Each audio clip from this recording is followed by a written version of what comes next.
আসসালামু আলাইকুম রহমতুল্লাহ। নো অথবা ডোন্ট নো প্লাস সামওয়ান মানে কেউ, তারপরে হু, তো অর্থ হচ্ছে চিনি বা চিনি না, এরকম অর্থ যে যে কেউর ক্ষেত্রে আর কি। তো এগুলো কিভাবে ব্যবহার করব, কিভাবে ইউজ করতে হয় সেটা সে সম্পর্কে আজকে আমরা জানবো এবং প্র্যাকটিস করব, রিয়েল প্র্যাকটিস। শুরুতে একটা কথা বলি, প্র্যাকটিস ছাড়া কোনো কাজই সফলতা আসে না। প্র্যাকটিস করতেই হবে। ইংলিশে একটা আছে যে প্র্যাকটিস মেক্স ম্যান পারফেক্ট। তুমি যত বেশি প্র্যাকটিস করবে তত বেশি শিখতে পারবে, আদারওয়াইজ তুমি শিখতে পারবে না। তো একমাত্র শেখার কৌশল এবং শেখার মেরুদণ্ড হচ্ছে তোমার প্র্যাকটিস। তুমি যতই শেখার চেষ্টা করো না কেন, যদি তুমি প্র্যাকটিস না করো তুমি কিছু শিখতে পারবে না, কিছু জানতে পারবে না। আর কিছু শিখতে হলে তার জন্য থাকতে হবে কঠোর পরিমাণ পরিশ্রম এবং প্লাস ধৈর্য। তাহলে তুমি অবশ্যই অর্জন করতে পারবে এবং তুমি যেই কাজটা করতে চাচ্ছ ওই কাজটা তুমি সফল হবে। তো কথা বাড়াবো না, আমি আমাদের আজকের যে আলোচনা সে আলোচনায় চলে যাব। তার আগে একটু কথা বললি, সেটা হচ্ছে আপনারা যদি চান যে ইংলিশে ফুলভাবে ফ্লুয়েন্টলি ইংলিশে কথা বলবেন এবং ফ্রি হ্যান্ড রাইটিং শিখবেন, তো এই চ্যানেলটা আপনার জন্য। তাহলে আমি মনে করব আপনি এই চ্যানেলটির সাথে কাশেম প্রতিভা স্পোকেন ইংলিশ চ্যানেলের সাথে লেগে থাকুন। আপনি অবশ্যই শিখতে পারবেন ইনশাআল্লাহ। কারণ আমরা আপনাকে শেখার মতন সহজ সাবলীল ভাষায় আপনাদেরকে গাইডলাইন দিয়ে আপনাদের পাশে থাকব। আর আমাদের এই ভিডিওগুলো যদি দেখে আপনাদের ভালো লাগে, অবশ্যই আপনাদের বন্ধুদের সাথে শেয়ার করবেন এবং তাদেরকেও জানার জন্য, শেখার জন্য আপনি একটু সহযোগিতা করবেন, এই প্রত্যাশা। এবার আসা যাক সাবজেক্ট। আমরা জানি কোনো বাক্যে সাবজেক্ট ছাড়া কোনো বাক্য হয় না, কোনো সেন্টেন্স তৈরি হয় না। অর্থাৎ শুরুতে একটা সাবজেক্ট লাগে, এরপরে একটা ভার্ব লাগবে। তো সাবজেক্টের পরেই ভার্বের স্থান, সাবজেক্টের পরে ভার্ব অবশ্যই আনতে হবে। তো একটা সাবজেক্ট প্লাস ভার্ব, নাউন অথবা ডোন্ট নো অর্থ হচ্ছে চিনি না, আর নোন হচ্ছে নো মানে হচ্ছে চিনি, আর ডোন্ট নো চিনি না। ওকে, এরপর প্লাস সামওয়ান মানে কেউ, সামওয়ান কেউ আর কি, প্লাস হু।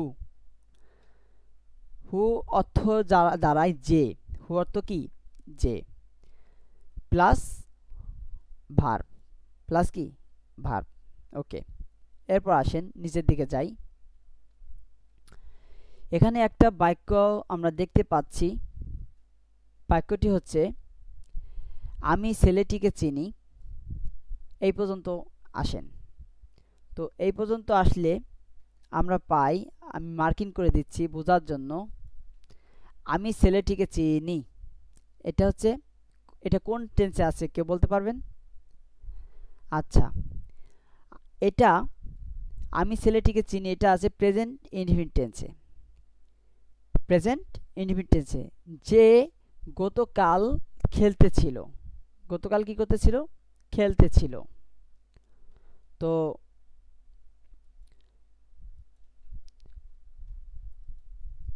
যে কিনা গতকালকে খেলতেছিল,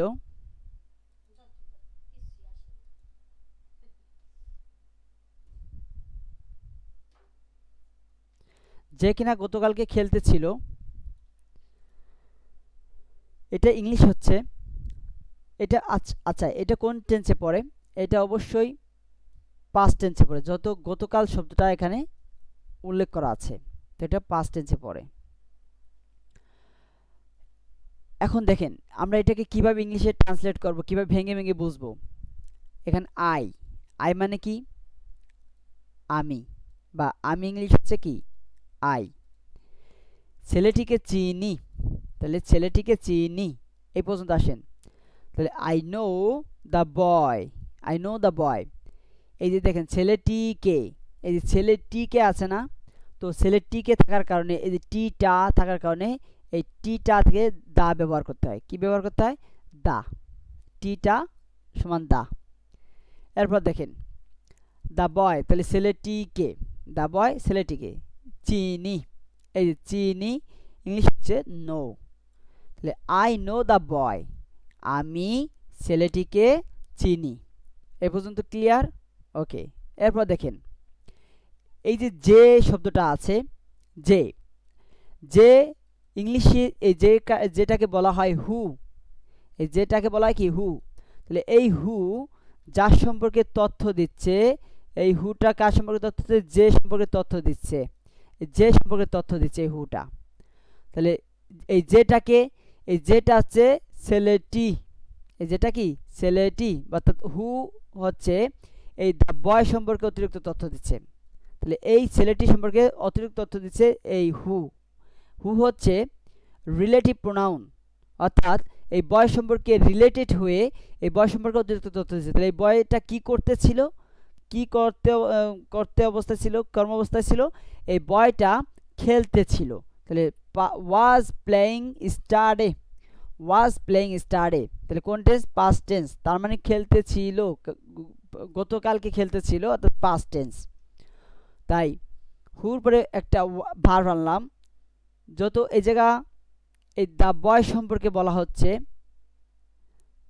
এই বয় সম্পর্কে বলা হচ্ছে, ওই বয়টা কি করতেছিল? খেলতেছিল। এখানে এই হু এই বয় সম্পর্কে তথ্য দিচ্ছে। যাই হোক, প্লেয়িং, প্লেয়িং স্টাডে, গতকালকে খেলতেছিল, গতকাল খেলতেছিল। ঠিক আছে। এরপর দেখেন আমি তাকে চিনি, আগের মতন সেম, আই নো হিম, আমি তাকে চিনি, আই নো হিম, আমি তাকে চিনি। এরপরে দেখেন যে আমাকে সপ্তম শ্রেণীতে পড়িয়েছিল, যে আমাকে সপ্তম শ্রেণীতে পড়িয়েছিল। তো এই হু কার সম্পর্কে তথ্য দিচ্ছে? এই হিম সম্পর্কে তথ্য দিচ্ছে।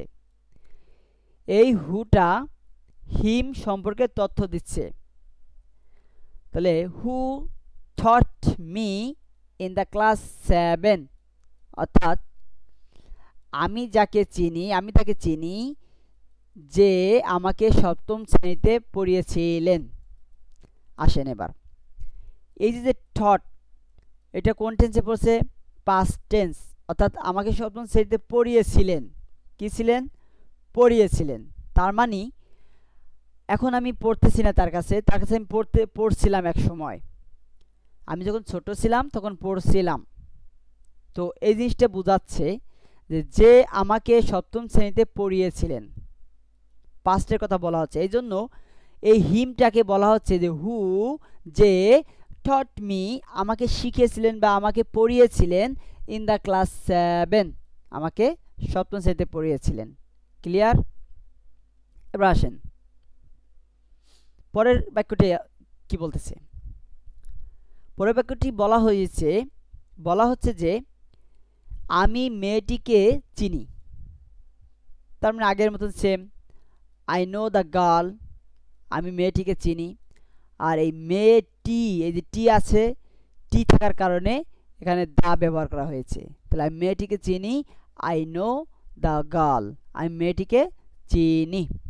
এরপর দেখেন যে তার বোন, যে কি তার বোন। তাহলে এই হুটা এই গার্ল সম্পর্কে তথ্য দিচ্ছে।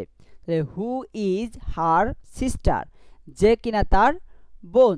হু ইজ, যে তার বোন। তাহলে হু ইজ হার সিস্টার, যে তার বোন। ক্লিয়ার?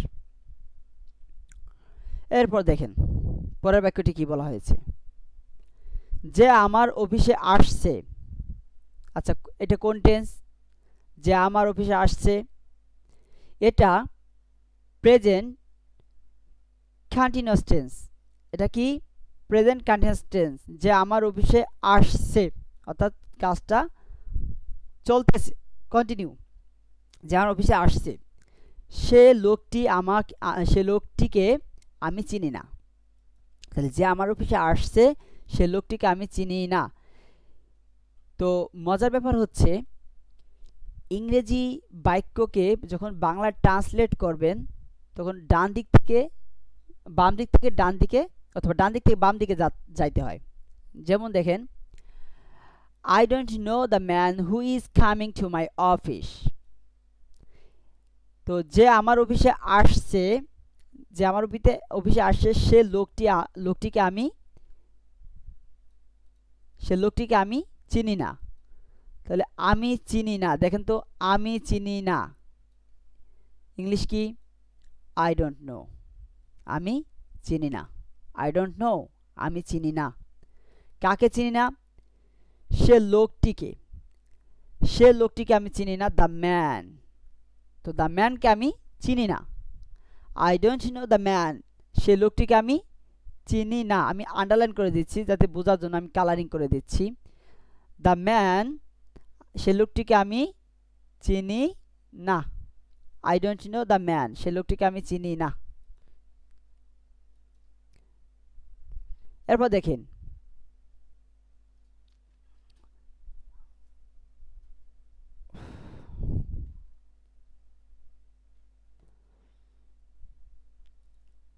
তো সে লোকটিকে আমি চিনি না। Who is coming to my office. Who মানে কি? হু কার সম্পর্কে তথ্য দিচ্ছে? এই ম্যান সম্পর্কে তথ্য দিচ্ছে। হু is coming to my office, যে আমার অফিসে আসছে, যে আমার অফিসে আসছে। হু is coming to my office, যে আমার অফিসে আসছে। তো এই লোক, তাকে আমি কি চিনি না। যে আমার অফিসে আসছে তাকে আমি চিনি না। এরপর দেখেন, তো এইভাবে করে আপনারা আরও সেন্টেন্স একা তৈরি করবেন, মিনিমাম 10টা সেন্টেন্স তৈরি করবেন, ইনশাল্লাহ ইংলিশে স্পোকেনে আপনাদের ইমপ্রুভ হবে। এরপর দেখেন কি বলা হয়েছে, ইট ইজ আই প্লাস হু,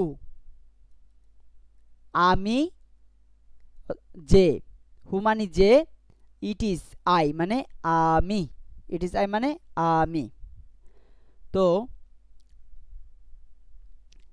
এটা আমি,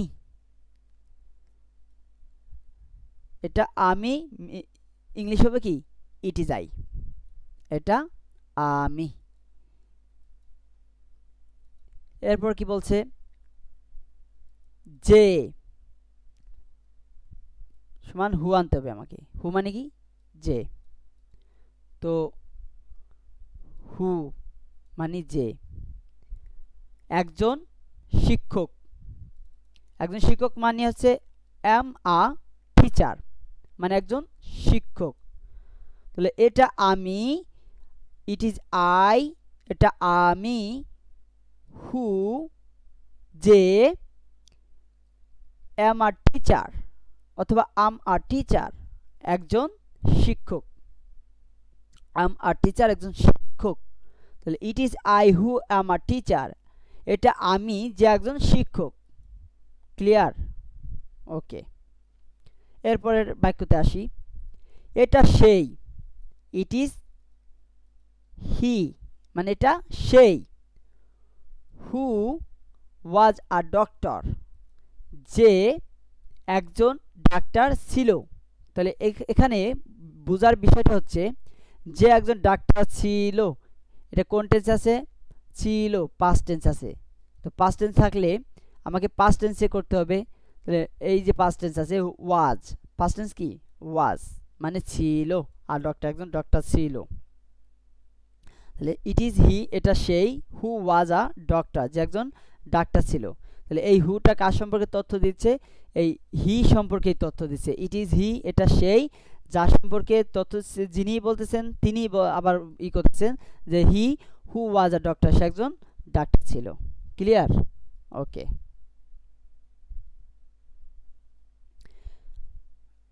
এরপর দেখেন, এটা রহিম যে একজন বিজ্ঞানী হবেন।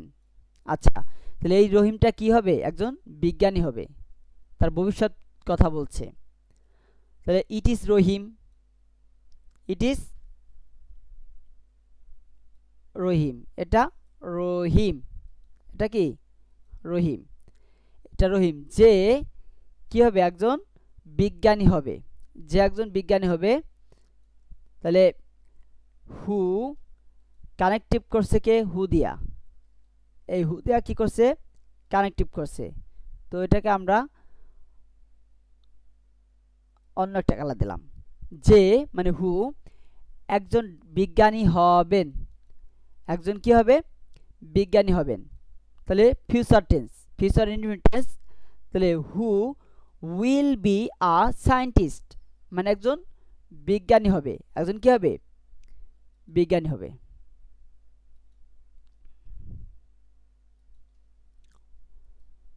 তো এটা রহিম যে একজন বিজ্ঞানী হবেন। It is Rahim who will be a scientist, একজন, এটা রহিম যে একজন বিজ্ঞানী হবেন। ক্লিয়ার? ওকে। এরপর দেখেন, এটা সেই, তাহলে ইট ইজ হি, এটা সেই, এটা সেই। তাহলে যে, যে মিন্স হচ্ছে কি? হু, যে মিন্স হচ্ছে হু আমার বন্ধু ছিল। তাহলে এটা সেই যে আমার বন্ধু ছিল, পাস্ট টেন্স। সুতরাং আমি পাস্ট টেন্সে ফেলাবো ওয়াজ my friend, was my friend, যে আমার বন্ধু ছিল। তাহলে এটা সেই, ইট ইজ হি হু, এটা সেই যে আমার বন্ধু ছিল। তাহলে হু ওয়াজ মাই ফ্রেন্ড, যে আমার বন্ধু ছিল, যে আমার বন্ধু ছিল, হু ওয়াজ মাই ফ্রেন্ড। ক্লিয়ার? ওকে। এরপর দেখেন নিচে আসি, এটা সেই, ইট ইজ শি, এটা সেই, এটা সেই। এরপর যে মানে হু, যে মানে কি?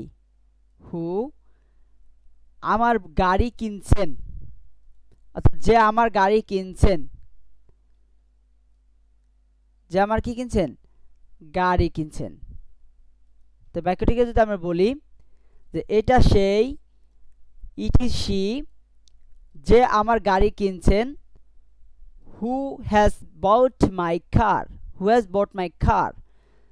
এটা কোন টেন্সে পড়ছে? এটা প্রেজেন্ট পারফেক্ট টেন্সে পড়ছে, প্রেজেন্ট পারফেক্ট টেন্স।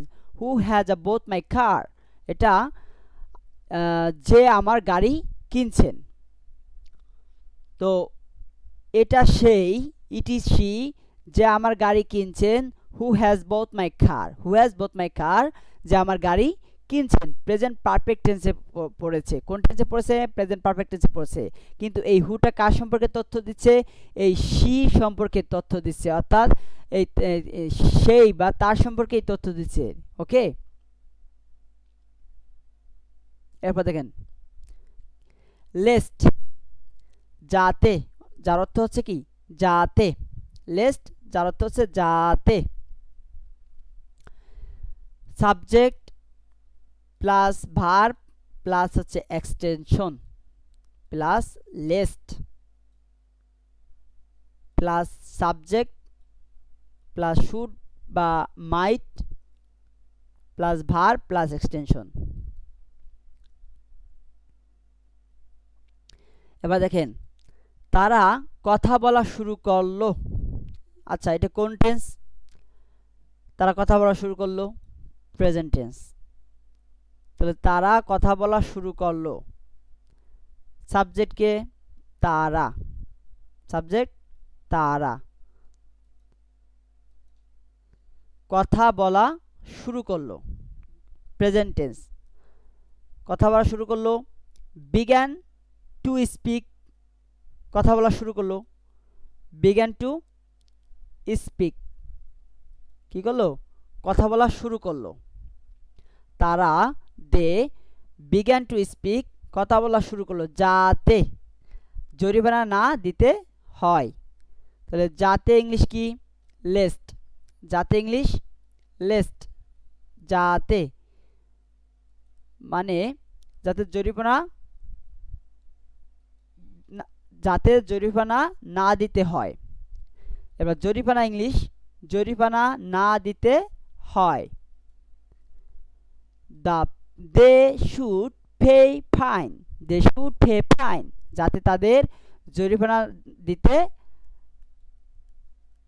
না হয়, যাতে তাদের জরিমানা দিতে না হয়। এবার দেখেন তারা দে তারা কথা বলা শুরু করলো, দে বিগ্যান টু স্পিক তারা কথা বলতে শুরু করলো যাতে জরিমানা না দিতে হয়।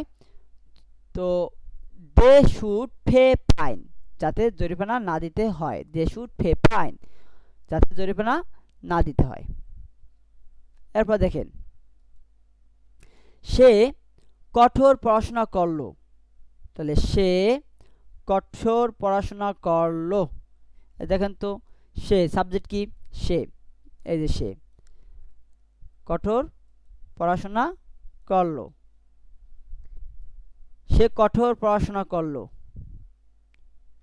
ইংলিশ কেবি স্টাডিড হার্ড, স্টাডিড হার্ড সে কঠোর পড়াশোনা করলো, স্টাডিড হার্ড সে কঠোর পড়াশোনা করলো যাতে, যাতে ইংলিশ হচ্ছে কি যাতে, যাতে কি করতে না হয় পরীক্ষায় ফেল করতে না হয়, যাতে পরীক্ষায় ফেল না করতে হয়। তাহলে she should fail in the exam, she should fail in the exam যাতে পরীক্ষায় কি করতে না হয় ফেল করতে না হয়। এবার দেখেন তো এই শিটা কার কথা বলতেছে, এই শির কথাই বলতেছে। তাহলে সে কঠোর পড়াশোনা করলো যাতে পরীক্ষায় ফেল না করতে হয়। She studied hard lest she should fail in the exam যাতে তাদেরকে কি কি করতে না হয় পরীক্ষায় ফেল না করতে হয়। এরপর আসেন দ্রুত হাঁটো যাতে ট্রেনটা মিস না করতে হয়। আচ্ছা এবাকে সাবজেক্ট কে, এবাকের সাবজেক্ট কে, এবাকে সাবজেক্ট হচ্ছে দ্রুত হাঁটো নাকি দ্রুত হাঁটো। তাহলে দ্রুত হাঁটা ইংলিশ কি walk fast, walk fast, walk fast মানে দ্রুত হাঁটো, ওয়াক ফাস্ট দ্রুত হাঁটো। যাতে, যাতে লেস্ট, যাতে লেস্ট, লেস্ট মানে কি যাতে, যাতে ইউ শুড ট্রেনটা মিস না করতে হয়, you should miss the train, you should miss the train যাতে তোমাকে ট্রেনটা মিস করতে না হয়। তাহলে you should miss the train, you should miss the train, you should miss the train. দ্রুত হাঁটো ওয়াক ফাস্ট দ্রুত হাঁটো, লেস্ট মানে যাতে, লেস্ট যাতে কি করতে না ট্রেনটা মিস না করতে হয়, you should miss the train যাতে ট্রেনটা মিস না করতে হয়। এবার বলছে যে পিকু অনেক চেষ্টা করলো যাতে সে সুযোগটা না হারায়, যাতে সে সুযোগটা না হারায়। তাহলে সাবজেক্টকে পিকু, পিকু হচ্ছে কি সাবজেক্ট, পিকু সাবজেক্ট। এরপর বলছে কি অনেক চেষ্টা করলো, অনেক চেষ্টা করলো ট্রাইট আ লট, ট্রাইট আ লট অনেক চেষ্টা করলো, ট্রাইট আ লট অনেক চেষ্টা করলো যাতে, যাতে সে সুযোগটা না হারায়।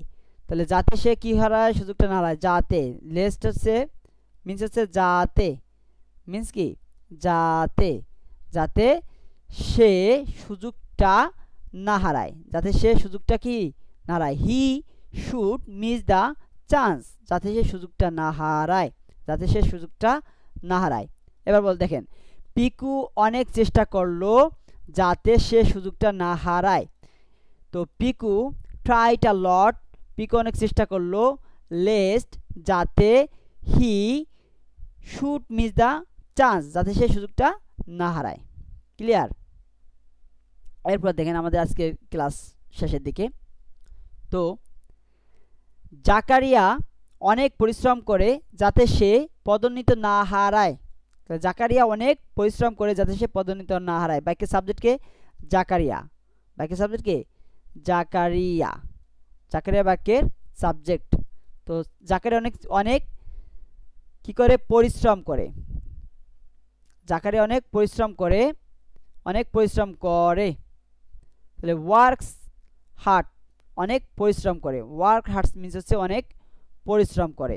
জাকারিয়া অনেক পরিশ্রম করে যাতে যাতে সে কি করে? পদোন্নতি না হারায়। Lest he should miss the train, যাতে সে পদোন্নতি, যাতে মিনস হচ্ছে কি? যাতে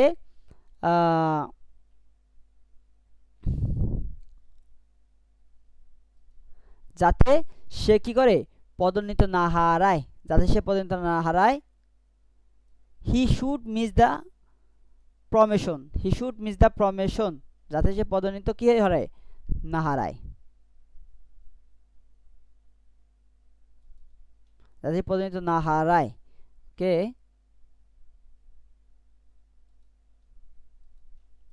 এবার দেখেন জাকারিয়া অনেক পরিশ্রম করে, জাকারিয়া ওয়ার্কস হার্ড, জাকারিয়া অনেক পরিশ্রম করে যাতে যাতে লেস্ট যাতে, he should miss the chance, যাতে সে পদোন্নতি না হারায়।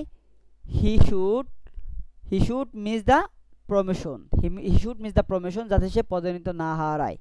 তো আজকে এই পর্যন্তই আমাদের ভিডিওগুলো। আমরা সামনের দিকে আগামী দিনের জন্য আমরা আমাদের ধারাবাহিকভাবে ক্লাসগুলো চলতে থাকবে। যদি আপনাদের ভালো লাগে তাহলে কমেন্ট করে জানাবেন, লাইক কমেন্ট শেয়ার দিয়ে আপনি আপনার বন্ধুদের মাঝে ভিডিওটি পৌঁছায় দিবেন, শেয়ার করে দিবেন, যাতে করে তারাও কি শিখতে পারে। এবং পাশাপাশি কাশেম প্রতিভা স্পোকেন ইংলিশ চ্যানেলে সাবস্ক্রাইব করে বেল আইকনটি ক্লিক করে দিবেন, যাতে করে পরবর্তী ভিডিও আপলোড করার সাথে সাথে আপনাদের কাছে পৌঁছে যায় অটোমেটিক্যালি। ঠিক আছে? তো আপনাদের কাছে যদি ভালো লাগে বেশি বেশি করে লাইক কমেন্ট শেয়ার করবেন। ধন্যবাদ আপনাদের মূল্যবান সময় দিয়ে ভিডিওটা দেখার জন্য। ধন্যবাদ। আসসালামু আলাইকুম। সুস্থ থাকেন, ভালো থাকেন, খোদা হাফেজ।